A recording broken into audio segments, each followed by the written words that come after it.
普愿业障悉消除，世世常行菩萨道。全体军师弟子，承愿上人，法体安康，法轮常转，常住世间，无量寿福。向佛菩萨及上人寻三问讯礼。问讯，再问讯，三问讯。感恩师兄师姐，大家请坐。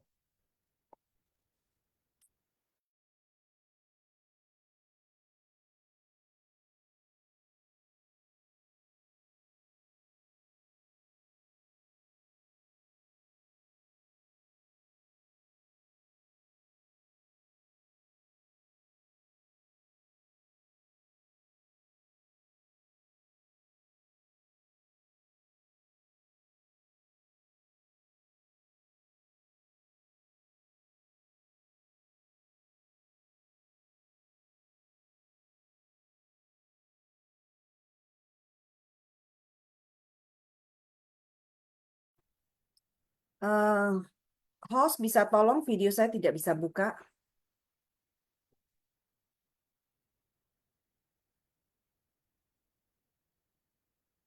Oke, 感恩上人开示，感恩tim Xun Fa Xiang, 感恩师兄师姐 semua. Selamat pagi. Mari kita memulai. Sebelum memasuki intisari, kita berdoa bersama terlebih dahulu. Sư兄师姐, silakan tangan beranjali.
king 醒来，提灯照亮人间路，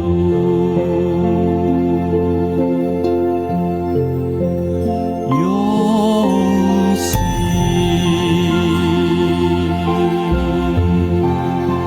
祈祷，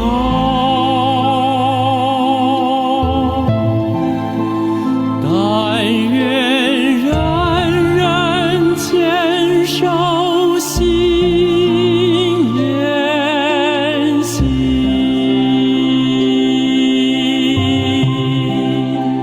开启光明道爱，徜徉智慧福德所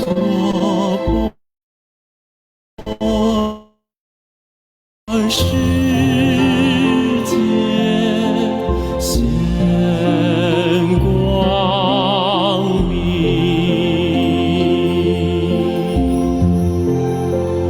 我的心在静思中感恩，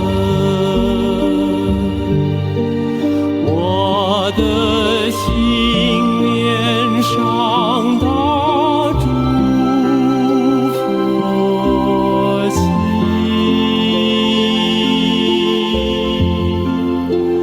大家心口意念，化解恶念结善缘，祈求天下无灾，岁岁年年。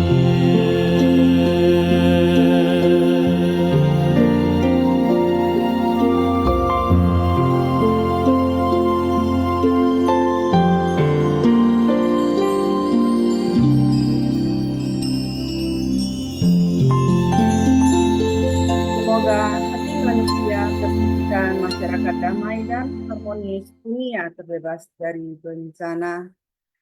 Semoga sesiung suci semua juga diberkati dengan kesehatan dan kebahagiaan, berkah dan kebijaksanaan terus berkembang. Kangen. Baik, sesiung suci, pagi ini kita mendengarkan bab 20 episode 1744 dengan judul memberikan peramalan pada seluruh 4 kelompok murid dan menerima penghinaan tanpa amarah. Nah, di dalam episode ini sesiung suci kita bisa melihat ya bagaimana pembinaan diri yang seharusnya kita praktekkan. Kita masuki dulu intisari. Catatan tangan dengan satu sebutan sebagai Buddha memberikan peramalan pada seluruh 4 kelompok murid, menerima penghinaan tanpa amarah, meyakini dan menerimanya dengan sukacita. Setiap bertemu orang akan bersujud padanya, menjalankan praktik tiada keakuan dan memberikan peramalan kalau setiap orang kelak akan mencapai kebuddhaan. Dikarenakan para makhluk dan Buddha adalah setara. Next, poin pertama.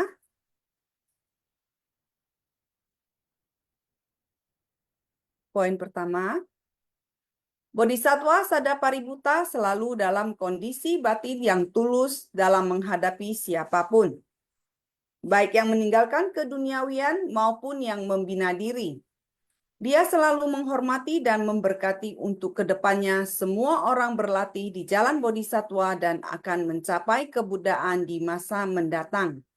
Dia selalu menjalin jodoh baik dengan semua orang, berharap dapat fokus di kerumunan orang banyak dan membangkitkan semangat orang-orang untuk membina diri. Dalam prosesnya, Bodhisattva Sadapaributta juga menerima penghinaan. Akan tetapi dia masih tetap merasa sangat bersukacita dan nyaman leluasa. Orang yang seperti ini yang mana setiap kali bertemu orang akan memberikan sujud penghormatan pada orang, walau bagaimanapun perlakuan orang itu. Ini merupakan menjalankan praktik tiada keakuan. Inilah yang harus kita pelajari. Nah, Sesiong Sece, di Seci kita juga mendapat ladang berkah ya untuk berlatih ketulusan dan sikap hormat ya, seperti apa yang Bodhisattva Sadapaributta praktekkan. Nah, mungkin kita masih belum bisa seperti Bodhisattva Sadapaributta ya, bisa sampai dimarahi atau dihina juga kita bisa menerima dengan sangat tenang, tidak sakit hati ataupun marah kembali gitu ya. Tetapi setidaknya di dalam seci saat kita ada mendengarkan dharma dari master, saat kita menerima perlakuan yang tidak menyenangkan, kita bisa menyadari bahwa itu juga adalah satu bentuk dari mungkin jalinan jodoh yang sedang matang ya. Juga ambil bawang merah, bawang putih, dua-dua biji nih. oke. Kita bisa berlatih menjalankan praktik tiada keakuan juga ya, Sesiong Sece di dalam seci. Contohnya, kalau kita sedang menggalang hati, menggalang dana. Nah, sebenarnya itu juga kesempatan kita untuk mempraktekkan melepas keakuan kita. Ya, melepas keakuan kita. Kita berusaha mengajak orang untuk menjadi relawan. Itu adalah kita mengajak orang untuk bisa praktek menjadi bodhisattva terlebih dahulu. Karena untuk bisa mencapai kebudayaan atau yang tersadarkan, itu haruslah melalui praktik jalan bodhisattva. Nah, kita menggalang hati, menggalang dana juga adalah mengajak mereka untuk mau mengembangkan cinta kasih, mau membina diri, sehingga bisa mempraktikkan bagaimana seorang bodhisattva seharusnya ya. Jadi kita semua kan sudah paham ya, bodhisattva itu adalah orang yang menolong mereka yang mengalami penderitaan, yang memberikan bimbingan kepada mereka yang mengalami penyimpangan atau tersesat. Nah, jadi kalau kita menggalang hati, menggalang dana, kita juga mengikis keakuan kita, gengsi kita, rasa sombong kita. Tetapi Sesiong Sece, kuncinya hanya satu, seperti Bodhisattva Sadapaributta. Ya, beliau hanya satu, dia menyadari bahwa semua orang adalah calon Buddha. Jadi saat memberi hormat kepada setiap orang, dia tidak akan, dan dia juga tidak berani memandang rendah kepada siapapun, itu karena dia memiliki satu pandangan yang sudah jelas dan benar bahwa semua orang adalah calon Buddha, jadi dia harus bersikap hormat. Nah, itu sama dengan memberi penghormatan pada Buddha yang akan datang dalam jumlah yang tak terhingga. Nah, kita kalau memiliki satu konsep pemikiran yang benar, bahwa kita mengajak orang menjadi relawan, mengajak orang menjadi donatur, itu adalah kita mengajak mereka untuk berbuat kebaikan, untuk mewujudkan cinta kasih mereka di dalam bentuk tindakan nyata, maka kita tidak akan merasa malu, merasa takut ditolak, merasa marah kalau ditolak dengan kasar. Kita tidak akan ada perasaan seperti itu, karena kita menganggap hari ini saya sudah mengajak, saya sudah berusaha menanam satu benih cinta kasih di hati kamu. Jadi tinggal bagaimana benih ini bisa tumbuh berkembang, itu bergantung pada apakah yang diajak ini mau mempraktekkan. Nah, oke, Sesiong Sece itu poin pertama yang saya dapatkan, yang bisa saya pahami ya. Nanti Sesiong Sece juga boleh berbagi apa yang Sesiong Sece dapatkan di poin ini. Kita lanjut. Naskah Sutra.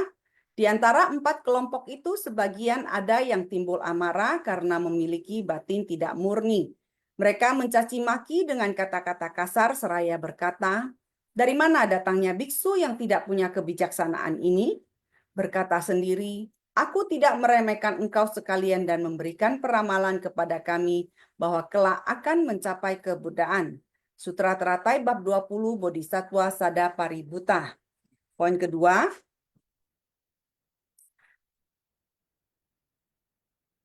kedua, semasa di dunia Buddha sendiri yang mengajarkan, inilah dharma sejati atau benar, dekat dengan Buddha.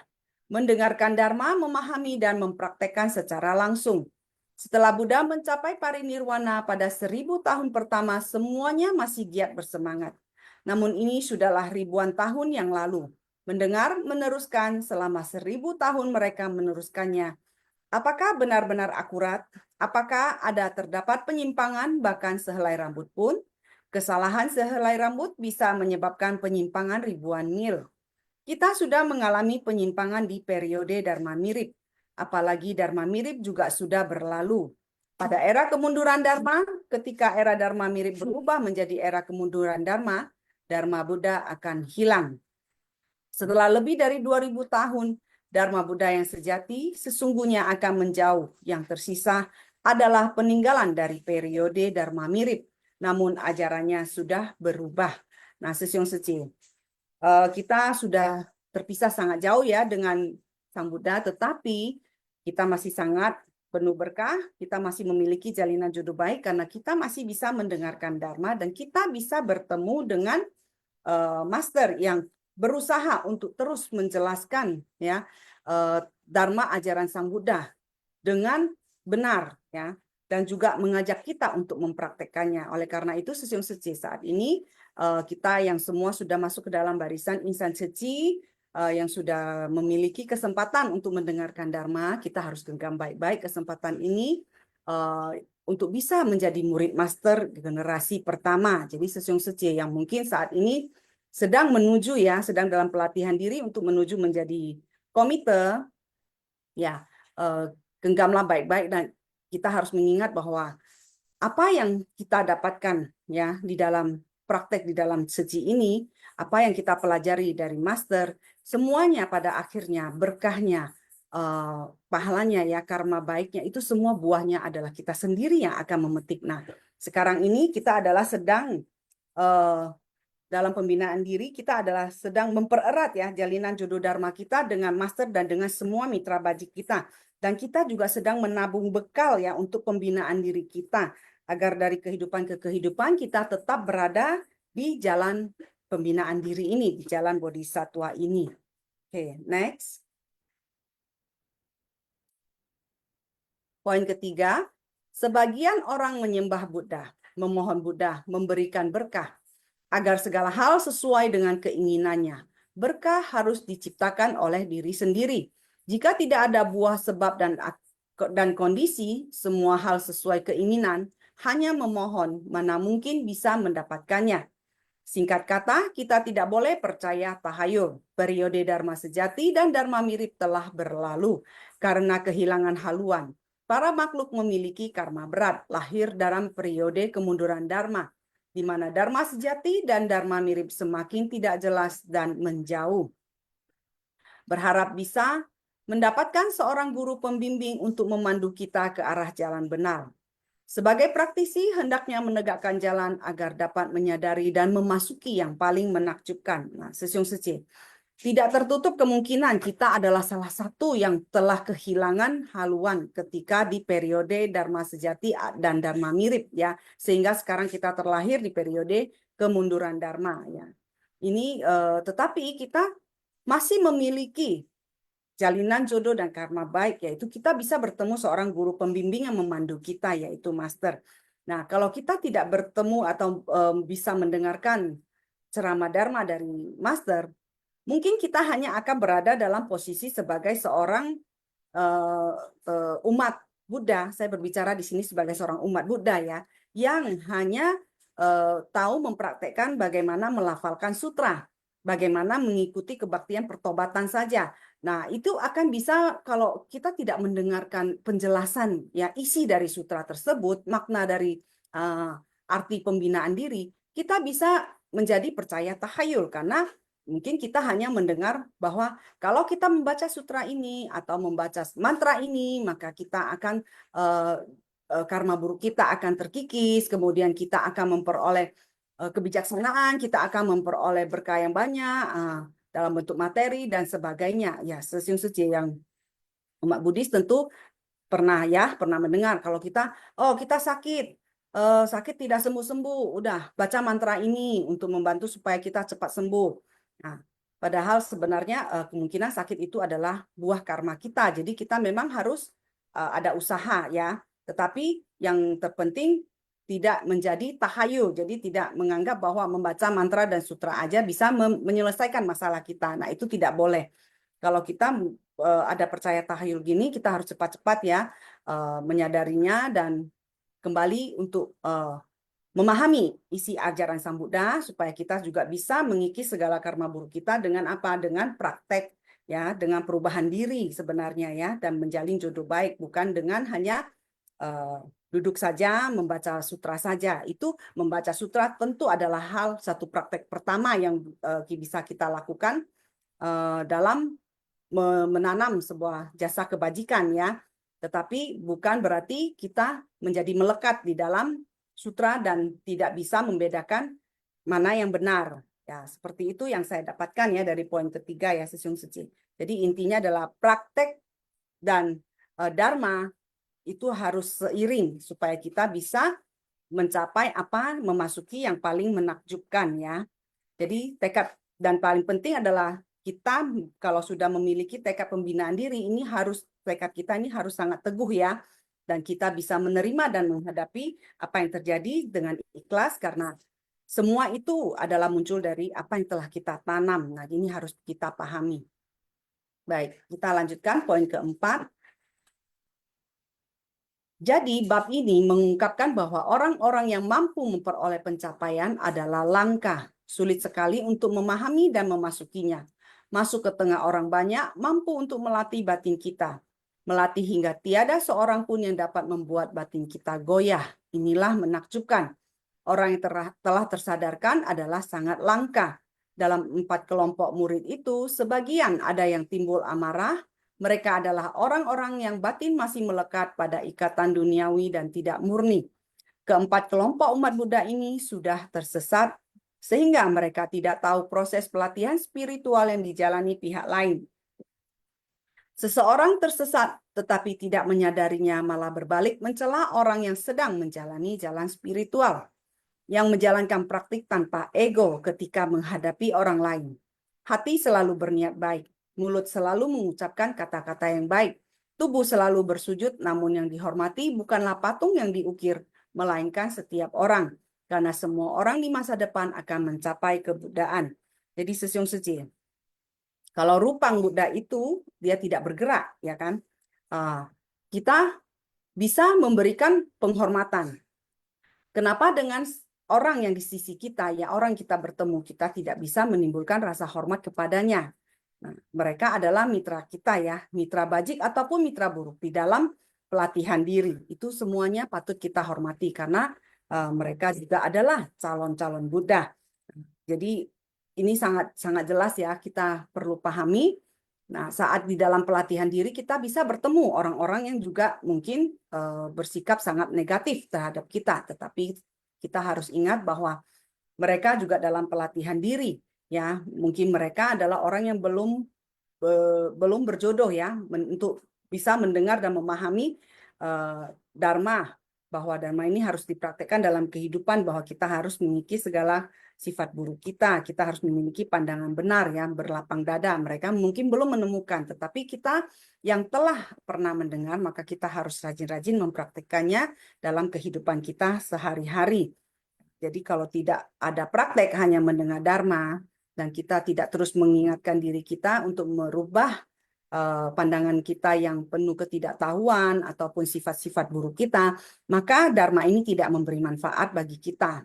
Nah, di dalam suci kita juga bertemu ya banyak sekali mitra-mitra bajik dalam pelatihan diri, ada juga mitra buruk ya, tetapi jangan menjadikan itu sebagai hal yang membuat kita goyah atau mundur dari praktek pembinaan diri ini, karena apapun yang kita praktekkan, kita latih ya di jalan ini, di dalam dunia suci ini adalah demi kebaikan diri kita sendiri untuk meningkatkan ya perilaku kita sendiri ya.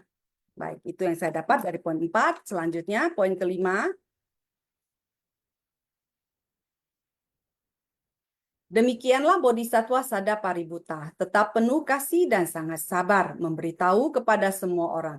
Diberkatilah kalian, kamu juga akan menapaki jalan Bodhisattva, dan kamu juga akan bisa mencapai kebuddhaan. Mengutuk dan memukuli saya membantu pencapaian saya. Di antara 3 orang yang sedang berjalan bersama, pasti ada orang yang patut saya jadikan guru. Baik atau buruk, semua adalah guru saya. Pemikiran seperti ini yang digunakan untuk menghadapi orang-orang yang mencaci makinya. Jadi Bodhisattva Sadapaributta dengan kekuatan kewelas asian dan kesabarannya memberikan peramalan bahwa 4 kelompok ini juga akan mencapai kebuddhaan. Bagi Sadapaributta, membina diri sangatlah sederhana, telah melupakan diri sendiri, menjalankan praktek tanpa keakuan. Dalam batin selalu menyimpan sebuah niat pikiran. Niat pikiran ini yaitu tidak meremehkan orang lain. Karena setiap orang bisa mencapai kebuddhaan. Ini adalah pasti.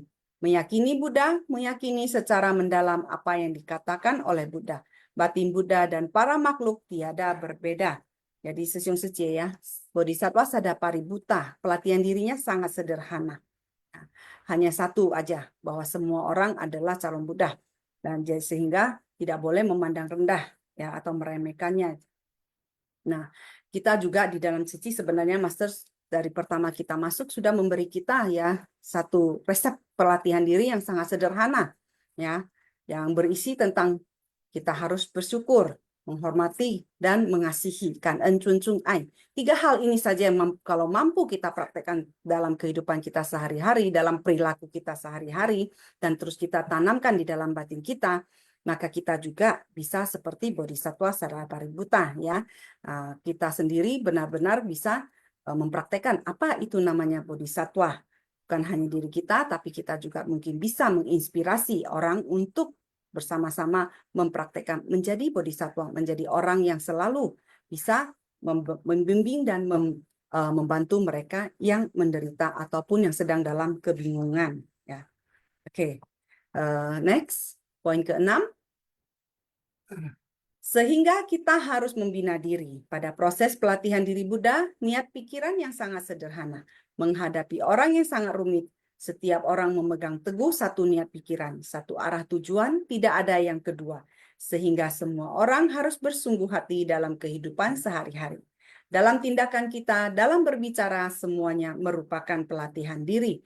Jika tidak hati-hati, kita akan menciptakan karma sehingga berharap semua orang bisa mawas diri, senantiasa lebih bersungguh hati. Sesyong Suje, kita tidak tahu apa karma-karma buruk yang telah kita tanam dari kehidupan lampau ya, ataupun karma-karma baik apa yang telah kita tanam. Nah, saat ini kita sedang membayar ya, membayar apa yang mungkin kita pernah berhutang dan menerima kembali buah hasil dari apa yang kita tanam. Tetapi ini tidak bisa kita yang mengendalikan, tetapi kita bisa mengendalikan saat ini. Apakah kita ingin menjadi orang yang tersesat atau ingin menjadi orang tersadarkan, itu semuanya ada di dalam pilihan kita sendiri. Nah, kalau kita ingin menjadi yang tersadarkan, kita ingin banyak-banyak menanam karma baik, tentu kita harus sangat teguh dalam membina diri, jangan mudah goyah ya. Dan apabila kita bertemu mitra buruk yang mungkin memberikan pandangan-pandangan yang negatif, yang pesimis terhadap kita di dalam kehidupan kita sehari-hari ataupun di dalam kita berkegiatan di Ceci, maka kita harus segera sadari dan kita harus tetap ya memegang teguh tekad kita. Dan bahkan kalau bisa kita harus juga berusaha untuk menyadarkan mitra buruk kita ini ya, agar dia juga bisa bersama-sama dengan kita dalam membina diri, tidak terus memberikan pandangan-pandangan yang negatif ataupun bersikap pesimis ya. Nah, itu sangat penting karena kalau kita tidak teguh, kita malah mengikuti seperti kita bilang bisikan-bisikan yang pesimis ataupun yang negatif-negatif, maka akhirnya kita akan menjadi lengah dan kita bisa saja timbul ingin mundur dari jalan pelatihan diri ini.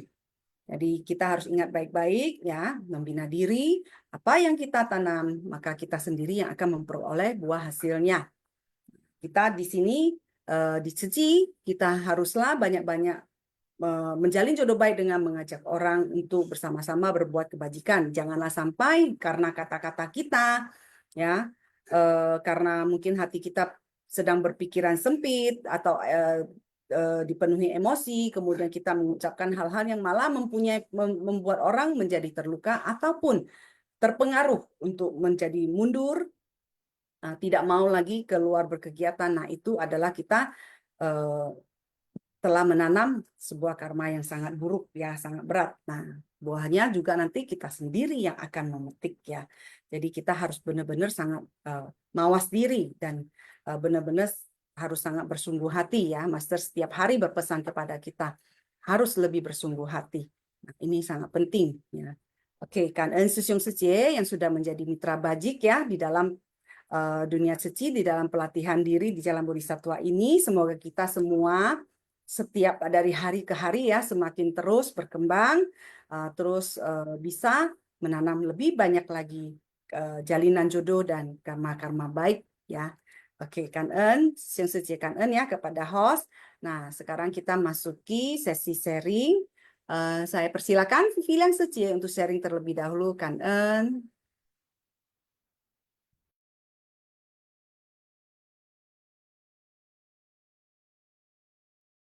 Silakan Vivian Sejie.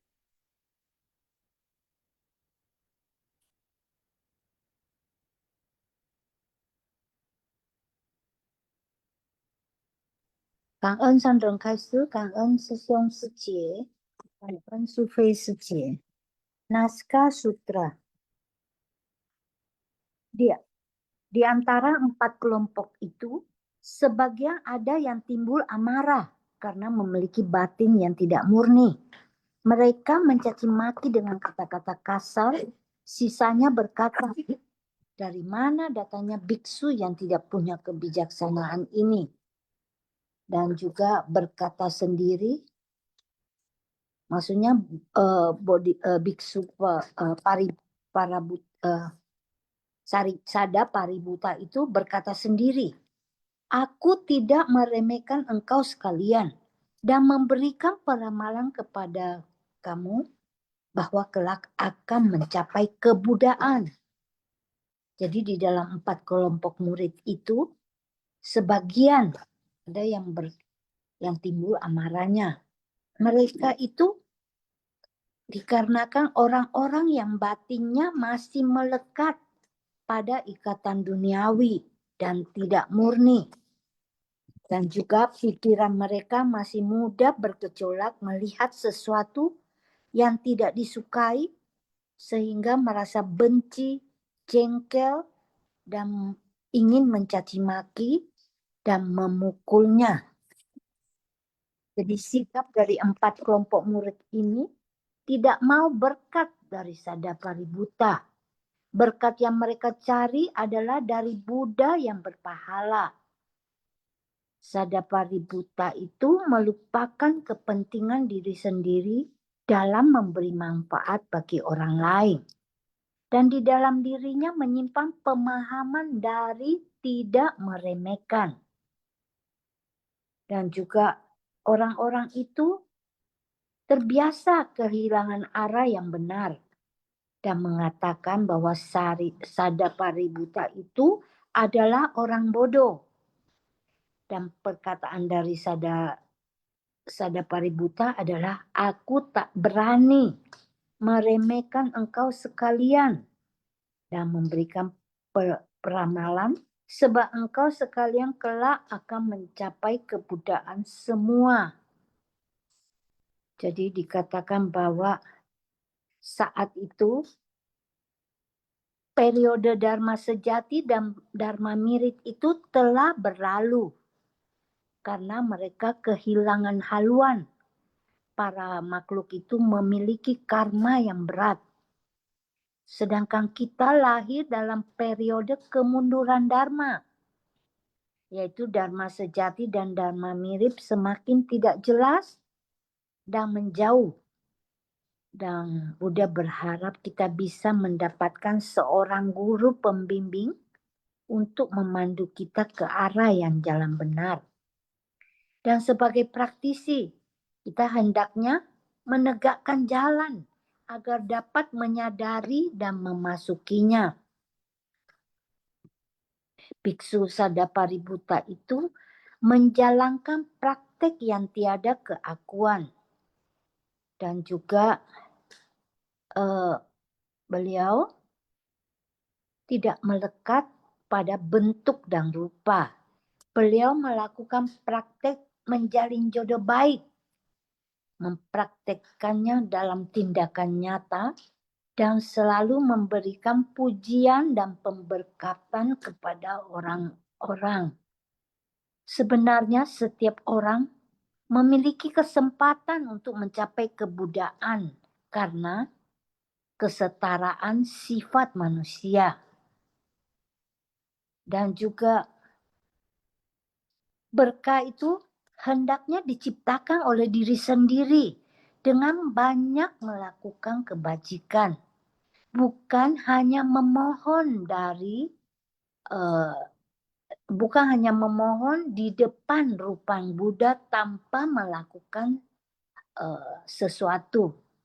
Jadi kita harus sadar ya, kita hendaknya juga menjalankan praktek yang tiada keakuan dan bisa juga mencontoh seperti Biksu Sadapaributta yang sudah menghilangkan keakuannya dan juga sudah tidak melekat pada bentuk dan rupa.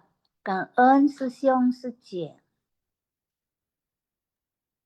Kanan Vivi yang Setie yang sangat rajin ya.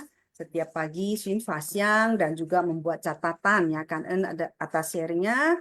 Vivi yang Setie saya melihat juga ada mempraktekkan ya di dalam komunitas juga selalu menjalin jodoh baik dan menerima tugas yang diberikan. Baik, Kanan Vivi yang Setie selanjutnya saya persilakan Johannes Sesyong untuk sharing. Silakan Johannes Sesyong.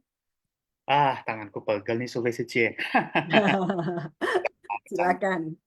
Ya, ini pertama-tama hari ini nyepi dan juga ada sebagian liburan karena mau jelang Lebaran. Ya, pertama-tama selamat hari nyepi kepada yang mungkin yang merayakan ya. Mungkin liburan ke Bali sekalian nyepi, ada kemungkinan ada. Ya, menikmati nyepi ya. Yang kedua juga Lebaran, enjoy the travel, enjoy your holiday, enjoy dan be safety lah ya, kayak gitulah kira-kira. Dan juga ada sebagian yang mudik, selamat mudik ya, kita doakan all is well ya. Sama-sama Kandan Sang dan Kandan Sejong Sejemban yang ada di sini. Sebenarnya saya mau share yaitu reaksi kimia, masa reaksi relawan, di mana saya akan merekayasa contoh soal matematika dengan menggunakan metode pendekatan kalkulus. Tapi jangan serem dulu ya. Tapi ini juga ada kaitannya dengan poin nomor 2 yang bisa menjadi contoh soal penyimpangan jikalau kita salah menggunakan quote dari master tanpa mengetahui asal-usul dari master dan tanpa mengetahui latar belakang dari satu orang masyarakat. Ya, saya akan share cuma contoh soal aja ya. Jadi begini, Profesor C, saya pinjam dulu ya, berkegiatan di donor darah di hari kerja ya. Donor darah di hari kerja ataupun kegiatan di hari kerja deh, jangan deh nanti tersinggung ntar. Ya dah, ganti. Katakanlah umumnya pada kegiatan ceci ya, seperti yang kita tahu itu kebanyakan adalah Sabtu Minggu. Makanya PIC kalau men-setting kegiatan itu Sabtu Minggu. Jarang-jarang juga kalau bikin kegiatan itu di hari kerja. Tapi ada juga sih karena ada beberapa pertimbangan-pertimbangan sehingga kegiatan-kegiatan diberlakukan di hari kerja. Contohnya apa? Misalkan sosialisasi celengan bambu di sekolah-sekolah, sosialisasi daur ulang di sekolah-sekolah, apalagi donor darah ya beberapa kantor ya, donor darah di beberapa kantor melibatkan ceci ya. Adalah nggak apa-apa sedikit ya. Tapi cerita saya ini murni rekayasa soal, saya ubah-ubah contoh, tapi bisa menjadi bahan untuk renungan juga, mempertajam renungan ya. Jadi tidak bermaksud menjelekkan ya. Jadi begini, katakanlah saya ambil contoh donor darah di hari kerja lah ya. Saya nggak akan sebut kantor deh ya, nggak akan sebut kantor lah nanti tersinggung pula antar ya. Contohlah kegiatan donor darah di hari kerja ya, donor darah di hari kerja. Tiba-tiba ada satu pendonor yang profilnya asumsikanlah kepala cabang perbankan atau kepala cabang di satu bank, kalau saya sebut nama. Yang menjalani itu adalah cuti wajib atau block leave. Udah kata cuti, wajib lagi. Artinya apa? Libur, tapi diwajibkan oleh atasannya. Ya, biasanya kapan? 2 minggu secara kalender, tapi secara undang-undang Bank Indonesia itu 10 hari kerja sebagai salah satu quality control untuk menekan fraud atau penipuan itu dari sononya. Saya nggak akan bahas di situnya. Saya akan bahas gajinya. Dalam 1 tahun, rata-rata cuti wajibnya minimal 2 minggu. Berarti sebulan kan 1 tahun ya. Sebulan itu 12 bulan, dalam 1 bulan itu cuti wajibnya 2 minggu. Berarti setengah bulan kerja, setengah bulan cuti. Disuruh lo ya, bukan minta lo. Disuruh. Gajinya berapa? Full. Dikasih uang cuti lagi. Uang saku untuk percutian lagi. Wih, luar biasa. Dan karyawan kepala cabang tersebut ikut donor darah di Seci. Katakanlah jadi custom pendonor walk-in. Mungkin karena terlalu semangat pagi-pagi, akhirnya dia donor darah dan menggenggam kesempatan tiba-tiba ngomong ke relawan. Secie, Sesyong, sorry, biasa masyarakatmu bukan Sesyong Secie. Pak, Bu, boleh saya bantu nggak? Aku yakin 100% silakan dicarikan rompinya. Karena dia tahu mana panitia dan mana peserta donor darah. Oke, katakanlah ada satu relawan dengan baju biru. Baju biru putih. Logo Ceci. Yang kalau belajar Dharma, itu tipenya tipe meneruskan tanpa memahami. Kebetulan dapat satu quote dari Master Cheng Yen. Sehari tidak bekerja, sehari tidak makan.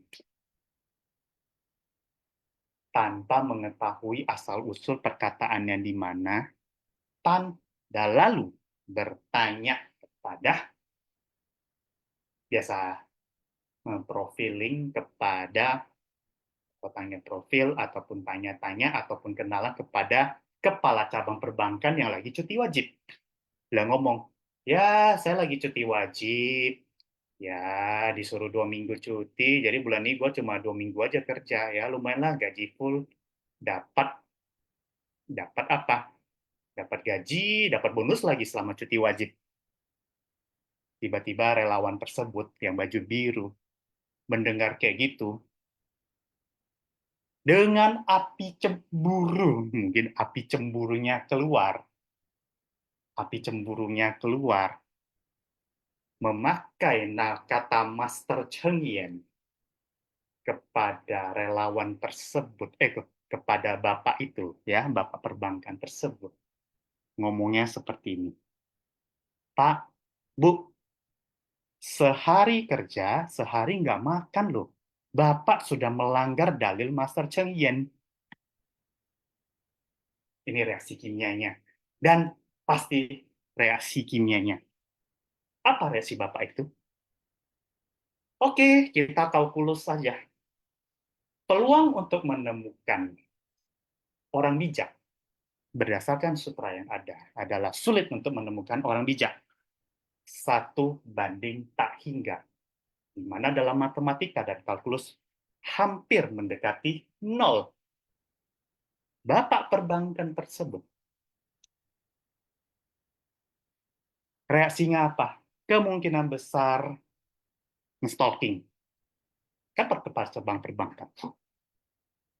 Kepala cabang perbankan. Ya, nama juga orang perbankan pasti orangnya pintar-pintar. Buka Google, Ceci itu apa? Ada 3 tipe baju ya. Abu putih logo, biru putih. Biru putih itu apa? Oh, komite. Searching. Komite apa? Adalah orang yang gini-gini, gitu-gitu, gini, gitu-gitu. Nah, nambahlah kerisauan oleh Bapak perbankan tersebut. Di mana niatnya berbuat baik, tiba-tiba kalau misalkan ada satu relawan yang baju biru, udah jelas baju apa, ya, yang tidak mengerti langsung kopas sehari nggak bekerja sehari nggak marah, lantaran karena 2 minggu kerja cuma dapat gaji ditambah bonus anak api kecemburuan, si Bapak perbankan itu pasti akan berkata, maaf ya, ini Master Chengyen yang salah atau relawan komite yang nggak paham. Atau mungkin dia juga lagi marah-marah, mungkin yang saya jadi senang bantu ya marah-marah, nih Master Chengyen ini nggak bener, ini gimana sih? Masa tiba-tiba aku mau bantu dibilang harum kayak gitu, mau bantu begitu. Padahal saya cuma disuruh bos oleh cuti. Kayak gitu. Masa membantu dicuci itu salah? Udahlah. Buka rompi, lempar, terbang, udah dia ghosting cuci.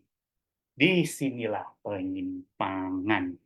Penyimpangan dikarenakan apa? Karena ketika kita mendengarkan omongan master tanpa memahami asal-usul dari master dan tanpa memahami asal-usul dari yang namanya cuti wajib.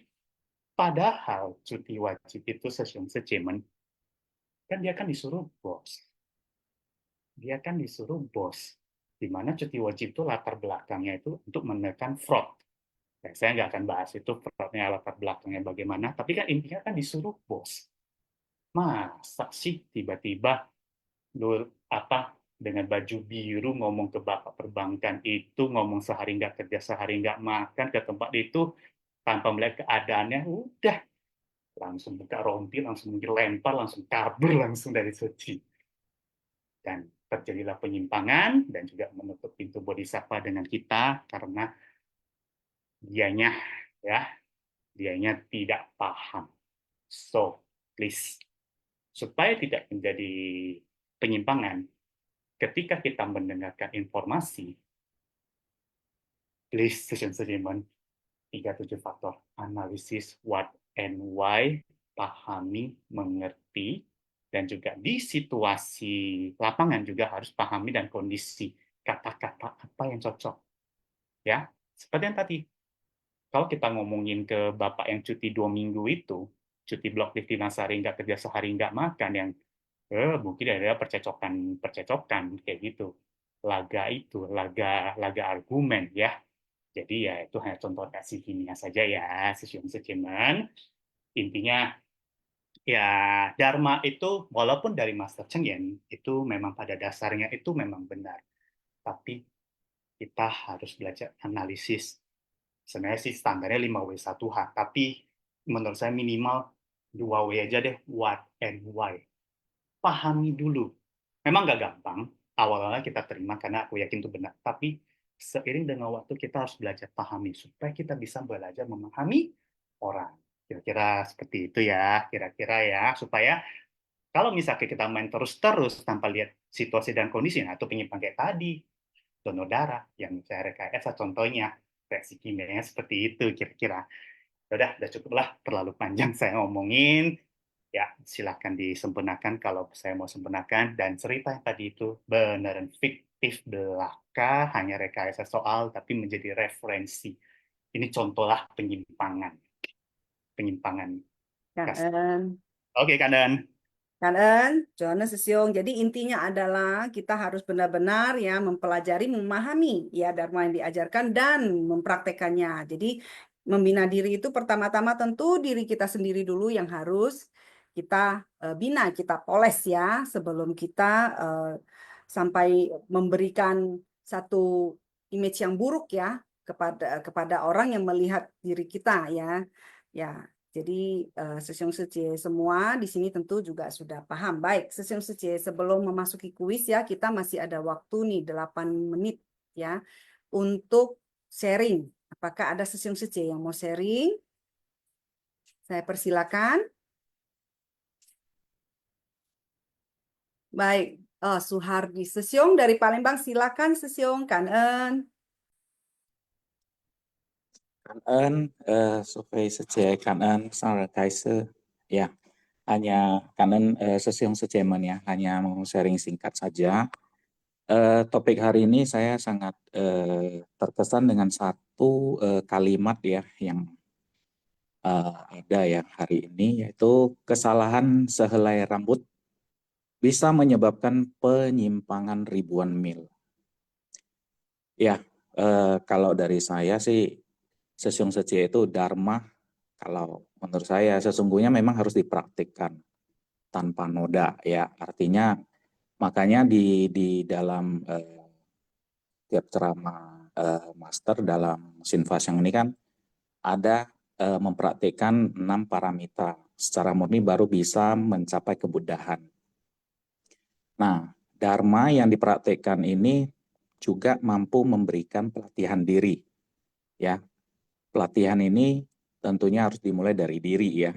Nah, mendengar, membahas dharma itu memang baik, namun sebatas teori ya, memang baik. Ya, seperti yang kita sampaikan kita praktikkan tiap hari ini baik sekali Sesyong Secie. Dan sangat kangen banyak yang mau sharing ya.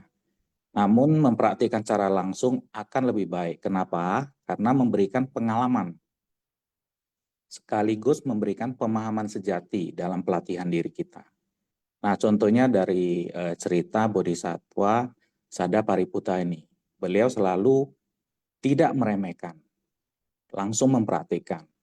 Walau mungkin beliau bukanlah tipikal seorang biksu atau bodhisattva yang senantiasa melantunkan Nianjing ya, tidak membaca sutra. Namun beliau langsung mempraktikkan. Ya mungkin sharing saya adalah bahwa kita semua senantiasa mempraktikkan. Maka kita akan lebih memahami Sesyong Secie. Dan sekaligus bisa memberikan keteladanan. Mudah-mudahan ada yang mampu mengikuti keteladanan kita. Ya, tentunya keteladanan yang bersumber dari Dhamma. Nah, mungkin dari saya itu saja. Mudah-mudahan kesalahan selai rambut ini kita bisa hindari ya. Tentunya dengan pelatihan diri yang lama-lama bisa memberikan pengalaman dan membangkitkan mindfulness kita. Sehingga kita bisa menyadari bahwa kalau sedetik, ternyata ini saya sadari, ini sudah mulai salah nih. Kita bisa kembali ke jalan yang benar. Nah, pelatihan diri seperti itulah yang kita harapkan semuanya ya. Baik di dalam unit yang paling kecil mulai dari keluarga, bahkan sampai ke negara dan di tengah-tengahnya mungkin ada komunitas kita seperti relawan komunitas Tzu ya, di mana tempat kita sama-sama bersumbangsi. Oke, Sesyong Secie mungkin dari saya itu saja. Kangen semuanya. Ya, Kangen Suhardi Sesyong ya betul ya. Yang penting kita sendiri harus mawas diri kita sendiri dulu mempraktekkan ya sebelum kita bisa menginspirasi orang lain. Baik Kangen Suhardi Sesyong. Selanjutnya saya persilakan Herlina Secie. Kita masih ada waktu 4 menit. Silakan Herlina Secie. Ya, Choan Secie, Sesyong. Ya, bagus sekali tadi saya dengar dari pemaparan dari Sesyong baru menyampaikan pelatihan ya. Ya, sedikit saya menangkap dari cerita tadi dari Master. Makhluk hidup dalam kondisi mabuk.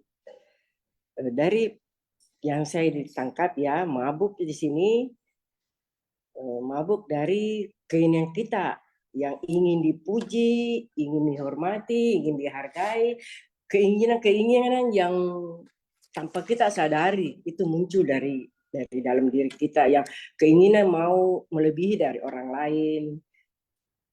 Nah, terus juga mabuk dari kesombongan, keegoan kita merasa lebih dari orang lain, lebih dari siapa yang kita temui. Inilah yang menjadi kita mabuk. Dalam kata mabuk yang saya tangkap dari kata-kata perenungan dari Master. Master juga berpesan, kita harus bersungguh hati dalam membina diri, baik dalam berbicara, bertindak, bertingkah laku ya maksudnya, dan tetap semangat tanpa redup. Jadi kita selalu berusaha terus tanpa merasa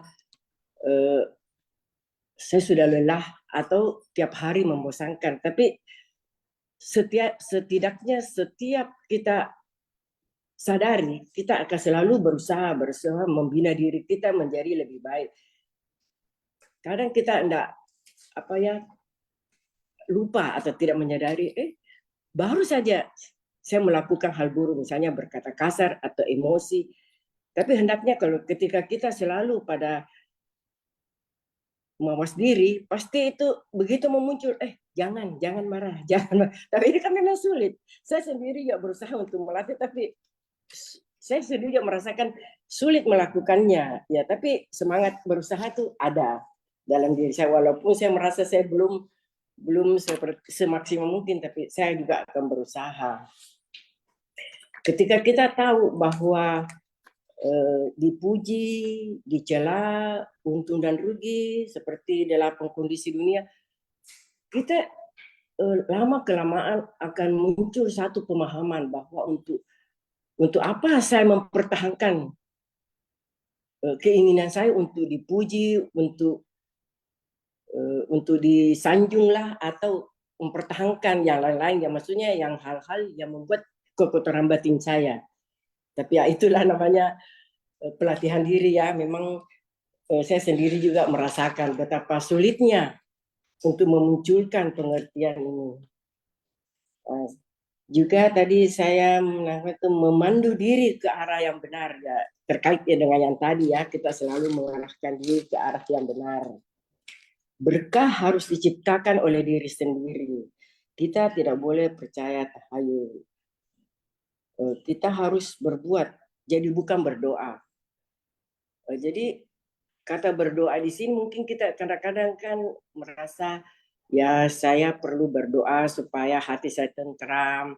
Tapi sebenarnya berdoa di sini untuk menenteramkan diri, itu berharap hati saya bisa tentram, bisa menjaga gelojak kemarahan yang muncul dari dalam diri atau keinginan yang kurang bagus. Nah, itu mungkin saya bisa sedikit menjelaskan dari kata kita harus berusaha, jadi bukan berdoa, tapi bukan bahwa kita berdoa terus langsung kedapatan hadiah, atau kita berdoa segala perbuatan buruk kita itu langsung berubah menjadi baik. Jadi kita harus berusaha untuk memperbaiki diri. Jadi bukan hanya dengan berdoa terus langsung kita dapat hal-hal yang baik ya. Jadi kita harus berusaha tentu dengan tindakan, dengan perilaku. Setiap orang yang kita temui patut kita jadikan guru, baik atau buruk, semua adalah guru. Ketika kita memiliki pikiran yang demikian, jadi setiap orang yang kita temui nanti kita selalu munculkan pikiran positif. Kita tidak selalu berpikir ya seperti tadi, ego, ini saya lebih kaya, saya lebih hebat. Ketika kita menemui siapapun dia, pegawai kah, apakah buruh kah, tapi pasti mereka memiliki kelebihan yang kita tidak punyai. Cuma kita tidak menyadari.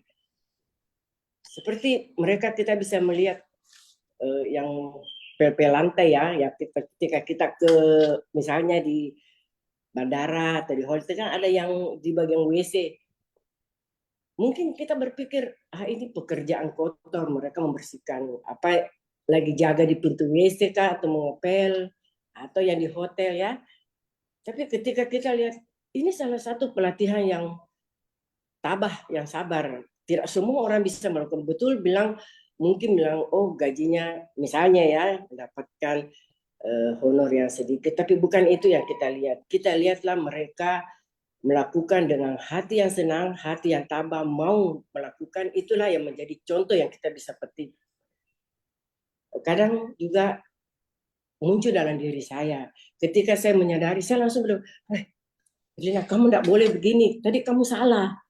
Kamu hendaknya tidak bisa begini. Ya sudah, itu saya berpikir, iya ya, kenapa tadi saya begini? Harusnya saya sudah bilang dalam diri saya akan berusaha. Tapi berusaha yang bagaimana ini belum bisa maksimal. Jadi kadang-kadang masih muncul kemarahan, ada rasa sedikit gimana ya, ketidakpuasan, ya masih dimaklumi lah.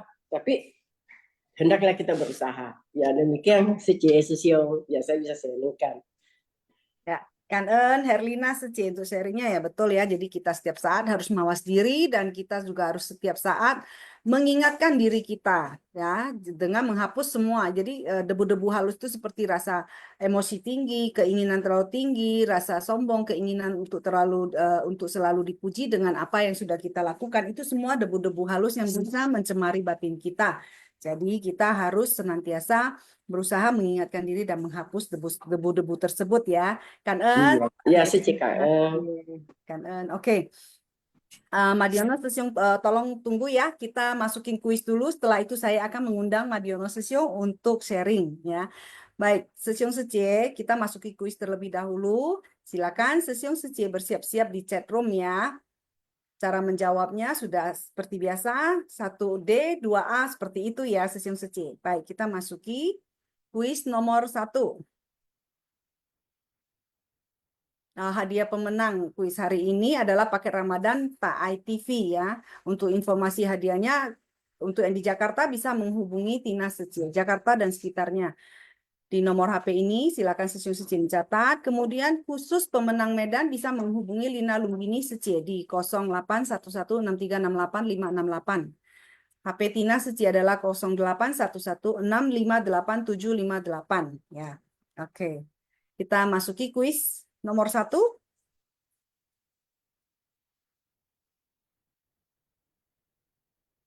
Lengkapilah kalimat berikut ini dengan satu sebutan sebagai titik-titik memberikan titik-titik pada seluruh 4 kelompok murid.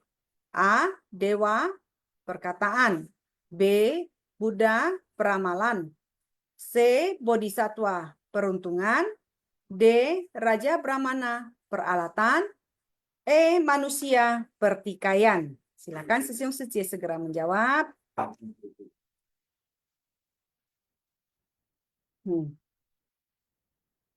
Oke, sudah di close. Jawaban yang benar adalah B. Ya, Buddha peramalan. Dengan satu sebutan sebagai Buddha memberikan peramalan pada seluruh 4 kelompok murid. Ya, waduh, jawabannya benar semua ini. Berarti Sesiong Secie semua menyimak ya tadi. Oke, yang kedua, walaupun dicerca, dipukul, ataupun dihina masih menghormati dan bersujud merupakan menjalankan titik-titik. A. Praktek tiada kegagalan. B. Praktik tiada keagungan. C. Praktik tiada kekayaan. D. Praktik tiada kejayaan. E. Praktik tiada keakuan. Nah, ini gampang sekali ya. Tadi sudah ada di intisari juga. Oke. Close. Jawaban yang benar adalah E. Praktek tiada keakuan. Ya. Oke. Kuis ketiga. Di bawah ini adalah apa yang dilakukan oleh Bodhisattva Sadapaributta, kecuali titik-titik. A. Menghormati semua orang. B. Tidak melafalkan sutra. C. Memberikan peramalan kepada semua orang. D. Bergunjing. E. Memuji semua orang. Ya, apa yang dilakukan oleh Bodhisattva Sadapaributta? Kecuali ya, Sesiong Secie. Jangan lupa ada kecualinya. Oke, sudah di close. Ya, jadi jawabannya benar adalah kecuali bergunjing. Nah, ini juga tidak boleh kita lakukan. Oke, kuis keempat. Pada periode manakah semua orang mulai membangun wihara dan membuat rupang Buddha? A. Kejayaan Dharma. B. Dharma sejati. C. Dharma mirip. D. Kemunduran Dharma. E. Keagungan Dharma. Pada periode mana ya?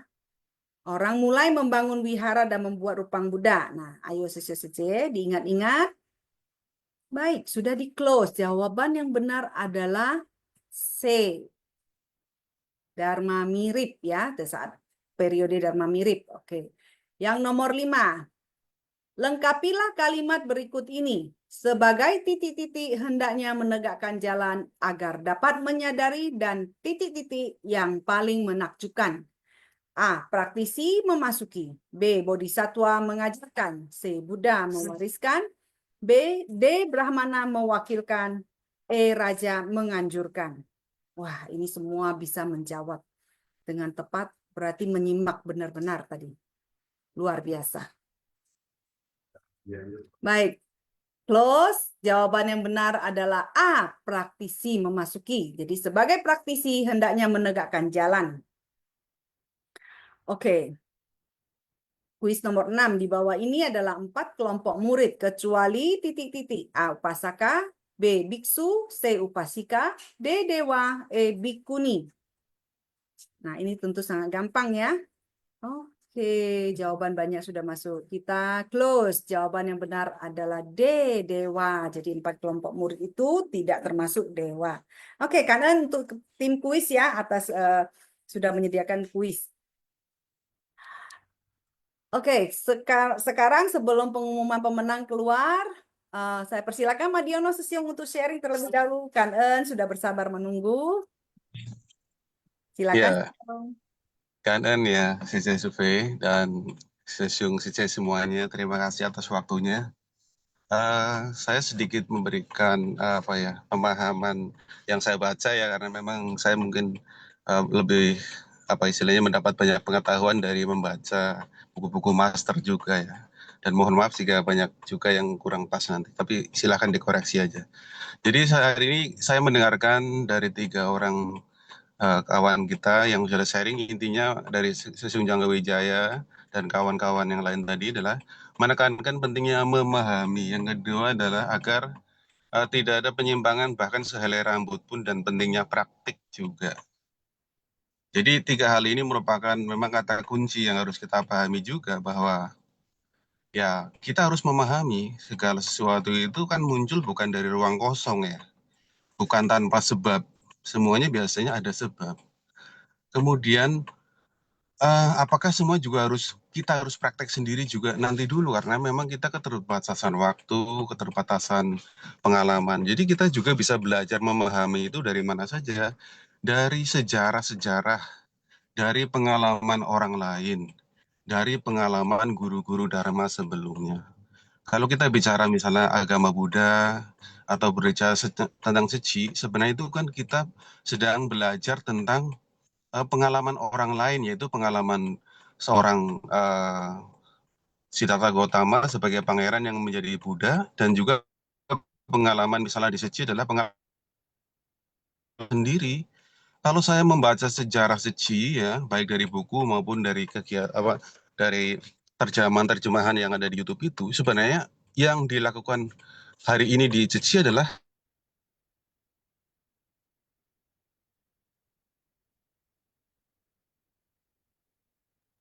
Maaf, suara Madiono Sesiung menghilang ya? Apa cuma di tempat saya? Pak Madiono monitor. juga mendasarkan pada pengalaman-pengalaman yang sesuai jalurnya tadi.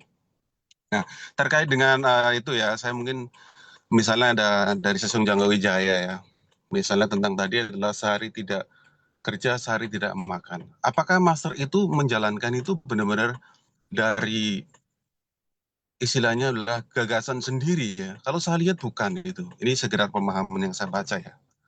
Ternyata apa yang dijalani master sebagai dengan sehari tidak kerja, sehari tidak makan adalah bukan istilahnya muncul dari gagasan master sendiri, tapi itu adalah pengalaman-pengalaman para guru Dharma sebelumnya.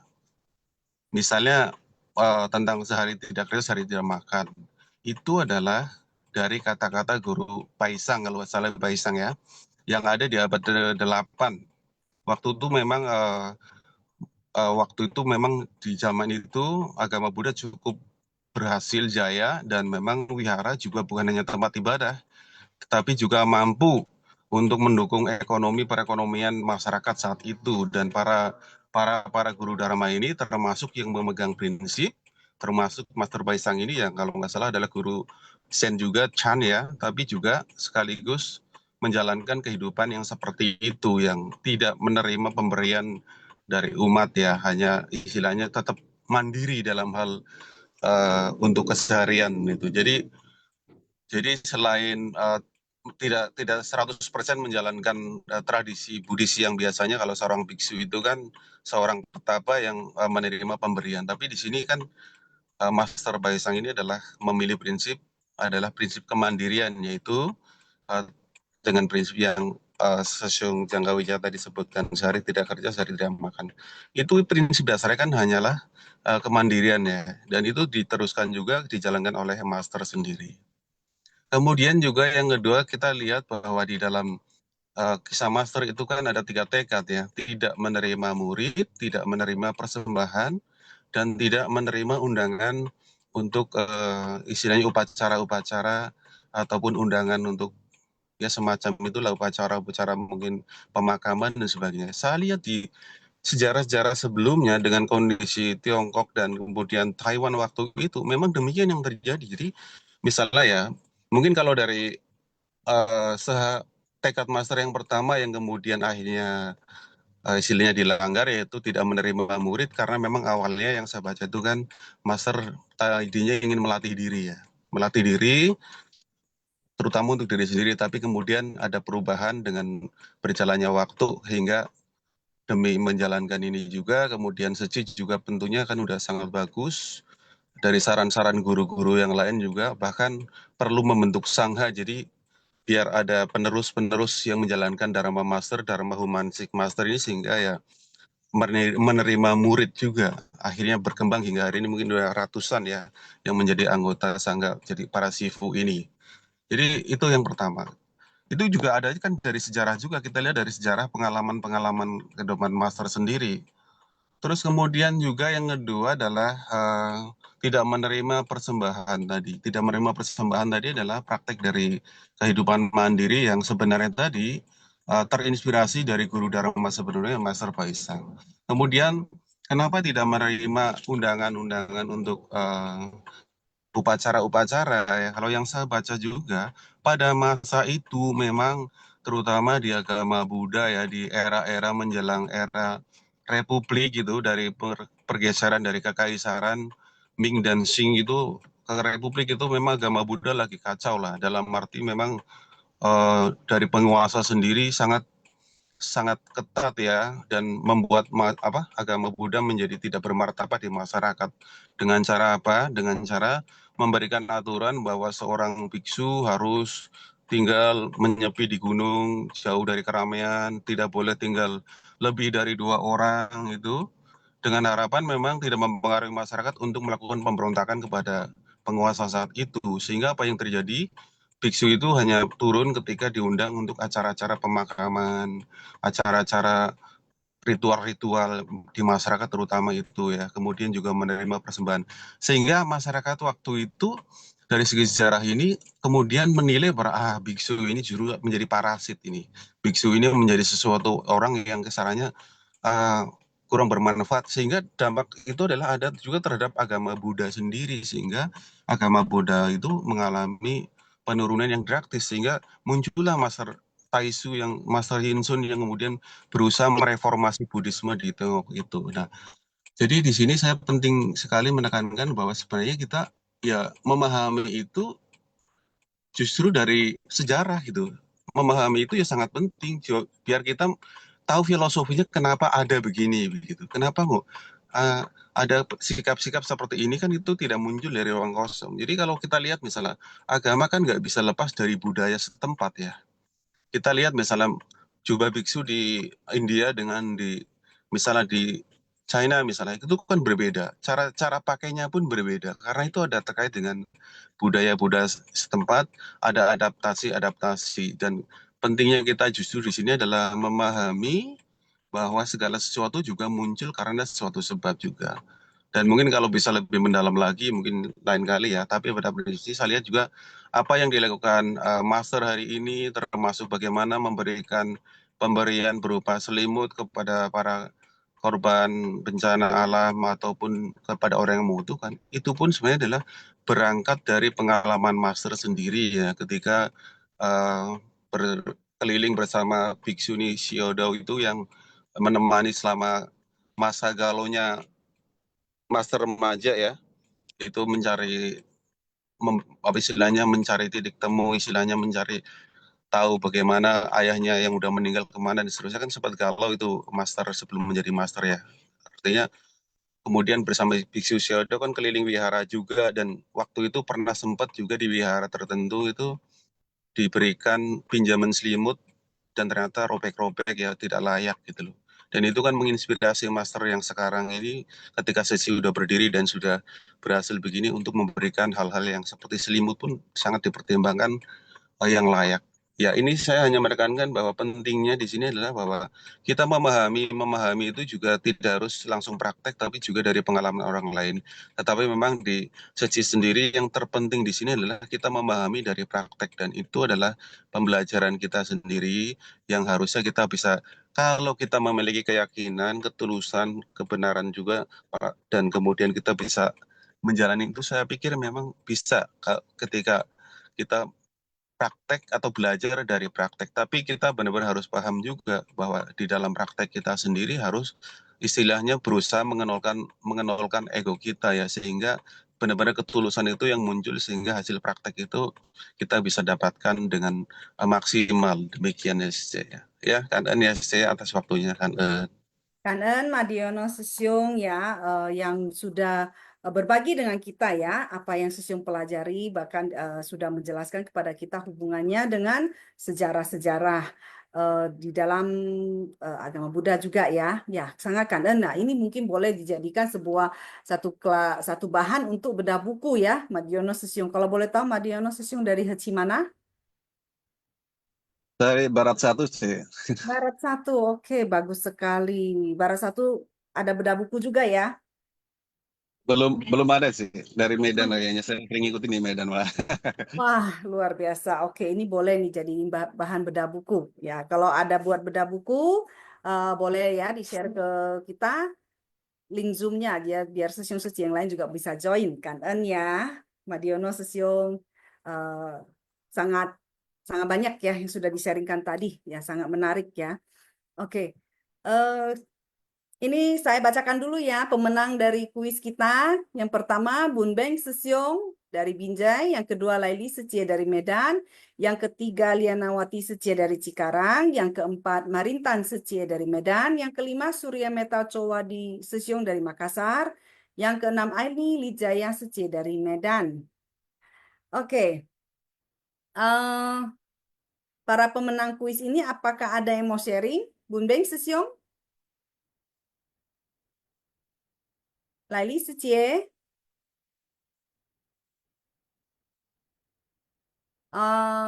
Lianawati Secie? Oke, Lianawati Secie izin belum bisa sharing. Oke, nextnya ya, semoga bisa sharing. Marintan Secie? Bun Beng Sesiung izin tidak sharing. Marintan Secie juga izin tidak sharing. Nah, dari Makassar, Surya Metal Sesiung? Oh, juga izin tidak sharing. Aini Lijaya Secie dari Medan, apakah mau sharing?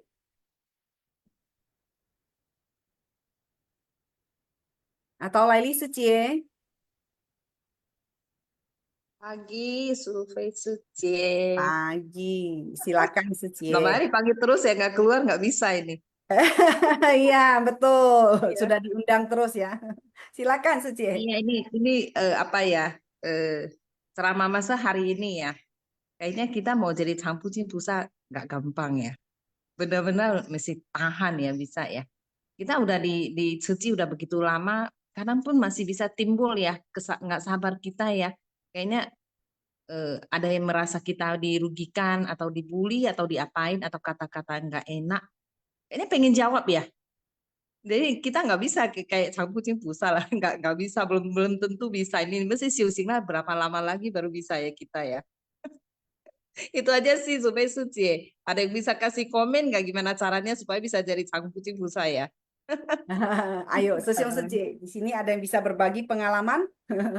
Ya, mungkin kalau sampai benar-benar itu butuh benar-benar pelatihan diri ya, Secie ya. Memang tidak gampang, tapi yang seperti kalau menurut saya ya, seperti tadi saya sharingkan, kalau kita bisa mempraktekkan aja sikap Kangen, Cuncung Ai itu sudah membawa kita menuju untuk menjadi orang yang bisa benar-benar menghargai orang lain ya.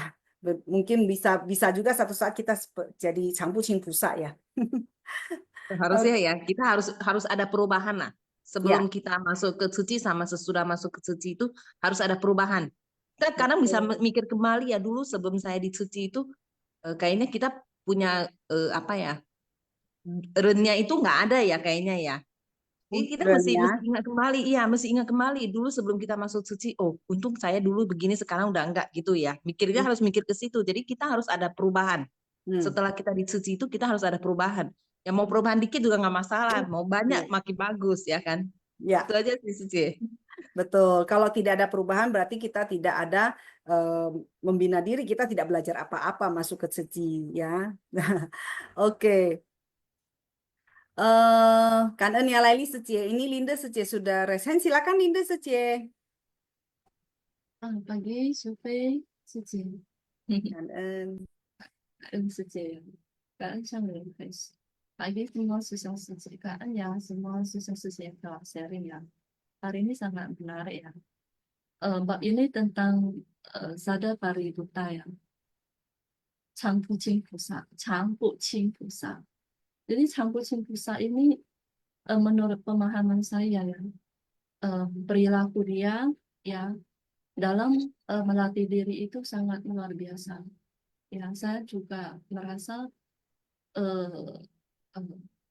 apa hemput jintan ya, tidak segampang ya kita bisa melakukan seperti Changpu Ching Pusa. Karena dia bisa ya, dia bisa seperti dia bisa benar-benar ya benar-benar memahami pengertian pengetahuan dari ajaran Buddha. Apa yang dibabarkan, apa yang didengar oleh apa yang dia dengar itu dari pembabaran Buddha Dharma itu benar-benar dia telah menyerap ya, telah benar-benar menyerap ke dalam hatinya. Jadi mau menjadi seorang Changpu Ching Pusa itu sebelumnya itu harus benar-benar ya untuk melatih diri ya dari ucapan kita, pikiran kita dan juga yang perbuatan kita. Ya Changpu Ching Pusa ini ya memang tidak gampang ya ketika contohnya ya ketika yang fenomena yang di luar yang mengatakan bahwasanya wah ini orang ini contohnya ya belum cukup nih pengetahuan tentang pendidikan ya masih masih banyak ya kekurangan dalam prestasinya ya Changpu Ching Pusa itu mungkin dia merasa apa ya sangat cangku ya sangat memalukan ya bahwasanya dia memberi apa yang dia mengetahui itu masih dirasakan oleh orang lain itu merasa banyak yang kekurangan ya jadi dirinya tuh merasa sangat cangku dan juga menyadari bahwasanya dia masih masih mempunyai ya pengetahuan yang sangat luas ya jadi dirinya itu merasa ya mungkin memang kekurangan dia itu memang sangat banyak mungkin belum masih ya untuk memberikan kecukupan makan ya untuk para makhluk ya jadi masih dan juga dia sangat bersyukur ya karena ada kejadian yang pemberitahuan dari para makhluk bahwasanya apa yang dihidangkan oleh makanan yang dihidangi oleh sada pariputta ini masih kurang enak ya masih kurang sedap jadi ya mau gimana itu Sariputra itu memang harus banyak ya banyak mempersiapkan diri ya yang lebih kuat yang lebih teguh ya supaya dia tidak tergoyah ya tidak runtuh ya angin 8 juru angin datang ya tidak cepat kabur ya atau mundur ya jadi memang tidak gampang ya memang tidak gampang kadang dirinya merasa apa salah dirinya ya banyak ya mungkin merasa dirinya ini banyak kekurangan ya. Dia bisa menyerap ya dan juga dia bisa merasa bersuka cita, ya, karena dia masih dalam pembinaan diri, ya. Bersuka cita dia juga mengetahui, ya, dia Sada Paributta itu mengatakan sangat saya meminta maaf ya, apa yang saya yang memberikan itu dengan pengetahuan dan pendidikan dengan apa adanya dia. Dia sangat bersyukur juga dengan apa adanya dia. Dia juga tidak mencela pada diri sendiri.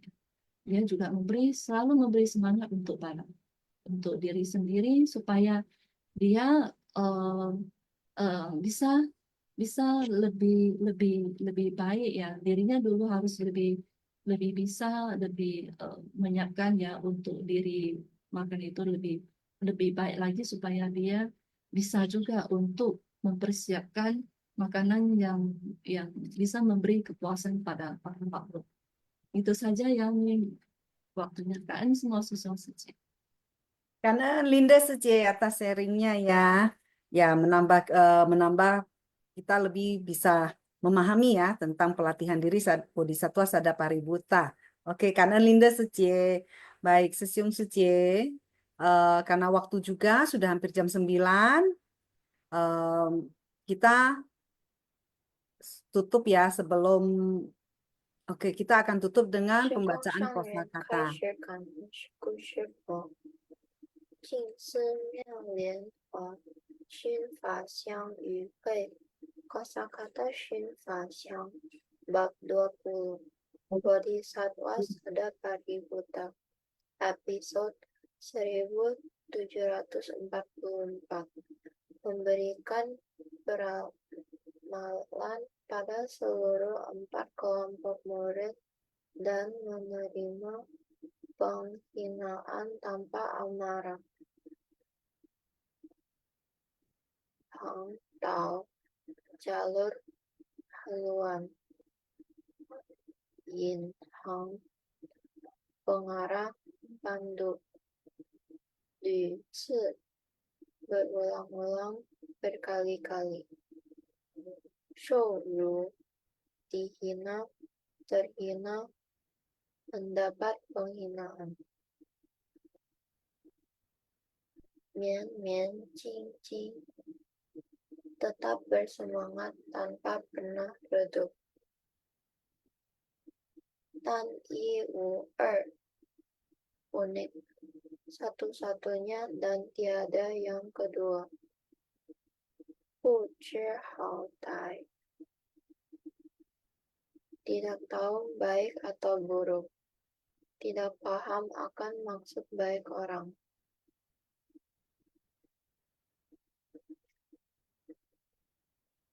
Kanen syukur buat sasang hao.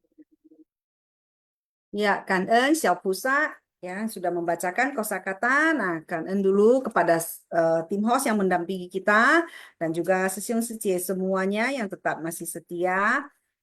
Sebentar lagi kita semua memasuki masa liburan dan saat ini mungkin banyak yang sudah pulang kampung ya untuk sembahyang cengbeng ataupun yang akan siap-siap merayakan Hari Raya Idul Fitri. Nah, saya ucapkan semoga semuanya berjalan lancar, sehat selalu, dan di dalam kumpul keluarga juga bisa saling berbagi dharma dan mendapatkan kebahagiaan dan sukacita. Baik, Sesiung Secie, Kanen, sebelumnya mari kita tutup Shin Fasyang pagi ini dengan memberi penghormatan terlebih dahulu. Silakan Sesiung Secie semuanya berdiri, tangan beranjali. Mari kita memberi penghormatan kepada Buddha, Bodhisattva, dan Master sebanyak 3 kali. Penghormatan pertama. Penghormatan kedua. Penghormatan ketiga. Karena Sesiung Secie, sampai jumpa di Shin Fasyang besok pagi. Sekali lagi mohon maaf apabila ada kata-kata yang kurang tepat atau tidak sesuai dari apa yang tadi kita sharingkan. Dan saya sangat kangen kepada semua yang sudah sharing hari ini ya, sangat luar biasa sehingga pemahaman kita semakin bertambah. Sufei Secie, Sesiung Secie men. Cucu Secie nun jauh di sana, semoga semakin sehat ya. Oke, sesiung yang belum absen silakan ya mengisi absensi di chat room bagian absensi di sini. Kangen sesiung semua.